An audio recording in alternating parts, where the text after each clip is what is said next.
హైదరాబాద్ పేట్ బషీర్బాద్ లో వింత కేసు నమోదైంది. 22 ఏళ్ల యువకుడిని 35 ఏళ్ల మహిళ ట్రాప్ చేసింది. బతుకు తెరువు కోసం హైదరాబాద్ వచ్చిన యువకుడిని ట్రాప్ చేసింది. మహిళకు ఇప్పటికే భర్త, 2 పిల్లలు ఉన్నారు.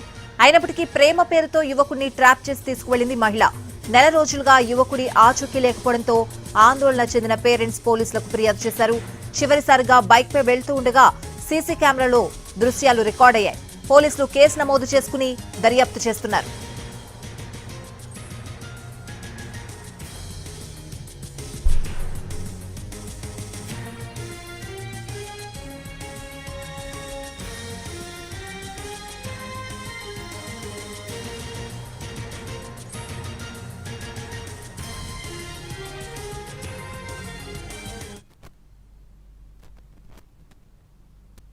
మా బాబుని ఇక్కడికి కోచింగ్ పంపించాము.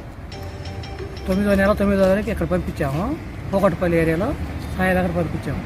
అక్కడ కోచింగ్ తీసుకుంటూ ఒక అమ్మాయి మోజ్ యాప్లో పరిచయం అయ్యి అతనితో పాటు తీసుకొని పోయిన 5వ తారీఖు ఇద్దరు వెళ్ళిపోయారు.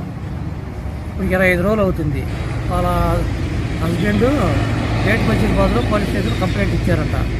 బైక్ తీసుకెళ్ళి వాళ్ళు కూడా ట్రేస్ అవుట్ చేస్తుంటే వాళ్ళకి రాసు తెలియక ఇక్కడ పోలీస్ స్టేషన్ నుంచి అక్కడ ఇనుకొండ మెడికల్ స్టోర్ ఆయనకి ఫోన్ చేశారు. అతను మాకు ఫోన్ చేసి చెప్తే దానివల్ల మేము తెలుసుకొని వచ్చారు. కంప్లైంట్ మీరు ఇచ్చారా వాళ్ళు ఇచ్చారా? వాళ్ళు అమ్మాయి. మీ అబ్బాయి ఏజ్ ఎంత? 25. ఆ అమ్మాయి ఏజ్ ఎంత అంటున్నారు? 35 దాకా. మ్యారేజ్ అయిందా? ఆ అమ్మాయి మ్యారేజ్, 2 పిల్లలు.